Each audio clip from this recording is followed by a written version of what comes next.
신종 코로나 바이러스 감염증 대응에 대해서 말씀드리겠습니다. 질병관리본부 중앙방역대책본부는 2월 2일 발표된 신종 코로나 바이러스 감염증 조치 계획 후속 조치로 신종 코로나 바이러스 감염증 대응 지침을 일부 변경하여 2월 4일부터 적용하도록 하겠습니다. 우선 밀접 접촉자와 일상 접촉자를 구분하던 종래의 접촉자 구분을 폐지하고 일괄 접촉자로 구분한 뒤 모두 자가격리 조치를 하도록 하겠습니다. 이에 따라 확진 환자와 유증상기의 2m 이내의 접촉이 이루어진 사람, 확진 환자와 폐쇄 공간에서 마스크를 쓰지 않고 기침을 한 경우 그 같은 공간에 있었던 사람 등은 역학조사관의 판단에 따라서 접촉자로 분류가 되게 됩니다. 자가격리자에 대해서는 지자체 공무원을 1대1 담당자로 지정해서 지원하도록 하겠습니다. 또한 자가격리가 필요한 접촉자의 정보를 지자체 소속기관 소관부서에 제공하여 적극적인 조치 및 협력이 이루어지도록 하겠습니다. 중앙방역대책본부는 또한 20년 2월 3일 오전 9시 현재 총 490명의 조사 대상 유증상자에 대해 진단검사를 시행하였습니다. 금일 추가로 확진된 환자는 없어 확진 환자는 총 15명입니다. 414명이 검사 음성으로 확인되어 격리 해제되었으며 현재 61명은 검사가 진행 중입니다. 감염자 중에 중국 우한시로부터 유입된 것으로 추정되는 사례는 9명이며 일본에서 확진 환자와의 접촉 후에 유입된 것으로 추정되는 사례가 1명으로 국외에서 유입된 환자가 10명입니다. 그 외에 국내에서 2차적으로 감염된 사례는 5명입니다. 총 15명의 환자 중 남성이 10명을 차지했고 평균 연령은 42.9세로 비교적 젊은 층이었습니다. 확진 환자의 상태는 전반적으로 안정적이며 지속적으로 모니터링을 하면서 치료를 지속을 하고 있습니다. 중증 환자는 현재는 없는 상태입니다. 접촉자는 913명, 밀접 접촉자는 그중에 414명이 지속적으로 모니터링 중이며 이 중 5명이 확진 환자로 분류된 바가 있습니다. 현재까지 진행된 14번, 15번 환자에 대한 이동 경로 등 역학조사 경과도 말씀을 드리겠습니다. 14번째 확진자는 12번 확진자의 가족으로 배우자로 2월 2일 확진되어 분당 서울대병원에 입원 중입니다. 환자는 증상 발현 후에 12번째 확진자와 함께 의료기관, 대형마트 등을 방문하였습니다. 12번 확진자와 동선이 동일합니다. 12번째 환자와 동선이 일치하는 곳은 이미 접촉자 조사와 방역 조치가 완료된 상태이며 추가 조사가 진행 중입니다. 15번째 확진자의 접촉자는 현재까지 12명으로 확인되었고 접촉자는 자가격리 등 조치 중입니다. 환자는 우한 소재의 의류상가 일명 더 플레이스에서 매장을 운영하고 있었으며 이 과정에서 기존의 3번째, 7번째 환자는 해당 상가에서 근무를, 8번째 확진 환자는 해당 상가를 종종 방문한 적이 있다고 하는 등 4명의 환자 모두 상가 4층에 근무 또는 방문한 적이 있다는 공통점을 확인하였습니다. 다만 15번째 환자는 4번째 확진자의 항공기 접촉자로도 확인되어 1월 29일부터 자가격리 중이었으며 입국 이전 및 자가격리 이전에도 증상은 없었다고 하였습니다. 2월 1일 증상 발현 이후에는 보건소 선별진료소를 방문하고 격리 조치된 후에 확진되었습니다. 중국 우한으로부터 2월 1일 2차 임시 항공편으로 입국한 교민들의 일제 진단검사 결과를 말씀드리겠습니다. 2차 입국 대상자는 333명으로 당초에 증상을 호소하던 7명은 병원으로 이송되어 검사를 시행하였고 모두 333명 모두 음성으로 확인되었습니다. 이에 따라 2번에 걸친 이송 교민 총 701명에 대한 일제검사 결과 확진 환자는 1명이 발견되어 현재 국립중앙의료원으로 입원 치료 중이십니다. 격리 대상자들은 입국일로부터 14일간 격리 기간이 종료되면 한 차례 더 일제 검사를 시행한 후에 격리를 해제할 예정입니다. 또한 격리 기간 중에는 하루에 2번씩 체온과 증상을 모니터링하고 유증상이 의심되는 경우에는 바로 격리병상으로 이송하여 확진 검사를 더 진행을 할 계획입니다. 추가적으로 추가 검사가 이루어진 그 교민들은 없으셨습니다. 지역사회 전파를 차단하기 위해서는 조기 발견이 가장 중요합니다. 최근 14일 이내에 중국을 여행한 경우는 가급적 외부 활동을 자제하시고 손 씻기 및 기침 예절을 준수하는 한편 발열, 호흡기 증상이 발생하는 경우에는 선별진료소의 진료를 받거나 1339 콜센터의 상담을 받아주시기를 당부를 드립니다.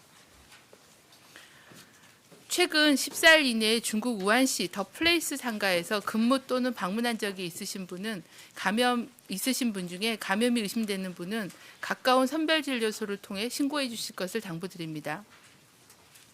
의료기관과 약국은 수진자 자격조회, ITS, DUR 등을 통해 내원 환자의 해외 여행력을 철저히 확인해 주시기를 부탁을 드립니다.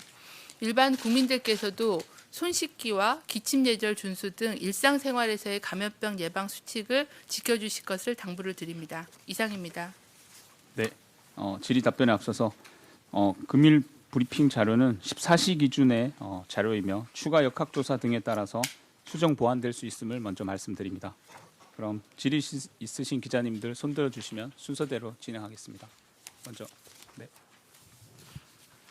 예, 저 JTBC 박유미입니다. 그 4명의 환자가 같이 있었다고 하는 곳으로 더 플레이스 4층을 언급을 하셨는데 일단 그 한국인 확진자 말고도 중국 내에서 중국인한테도 좀 그런 감염 증상이 있었는지 중국 당국에 좀 확인을 했는지가 궁금하고요. 그리고 이제 그 어제 장관님이 어쨌든 그 기존 코로나랑 달리 뭐 무증상 경증 환자의 전파 가능성이 좀 높다고 언급하신 부분 그동안은 좀 질본에선 부인을 해왔는데 근거가 될 만한 부분을 좀 찾으셨는지 좀 설명 부탁드리고요. 그리고 일본 보도를 보니까 일본 전문가는 어쨌든 이번 그 코로나가 전염성은 강한데 증상은 좀 가벼운 것 같다라고 얘기를 했는데 지금 확진자들 상태를 봐도 전반적으로 좀 위중한 분들은 없는 것 같아서 우리 그 질본에서도 그렇게 좀 판단을 하시는지 설명 부탁드립니다. 네, 그 중국의 더 플레이스라는 그런 상가에 대해서는 지금 저희 조사로는 뭔가 공통점이 발견이 됐고요. 3분은 4층에 근무를 하시는 분이고요.